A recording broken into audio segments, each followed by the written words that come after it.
A day in my life as OFW here in Taiwan. Ito na naman tayo.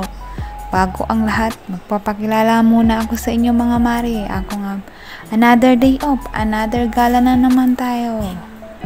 O ayan, di ba? May pabibigan pa dyan sa harap. O, pumunta nga pala kami dito mga maring sa Dome of Lights. Dito yan sa Kaohsiung. Sobrang dami ng tao. Susunod dito sa Pierdo's Art Center. Kala nga namin, walang tao dyan. Pero nung dumating kami, sobrang dami ng tao, mga mare. Diyos ko, sobrang dami nagpapapicture sa dalawang bibi na yan. Sobrang trending dito yan sa Taiwan, mga mare ko.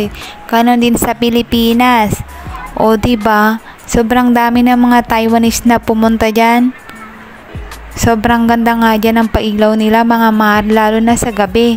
Sobrang daming mga tao, nagpipicture, nagsiselfie at may pa-drone pa nga sila. O syempre, ako naman, kukuha rin ng picture at video para ma-vlog ko ngayon. O diba mga mare, san ka pa? For the go. Tapos nagutom nga kami dyan mga mare. Tsaka may bilihan din ng mga pagkain dyan. Kaya lang hindi ko na nasama sa vlog ko kasi yan na, hanggang dyan na lang.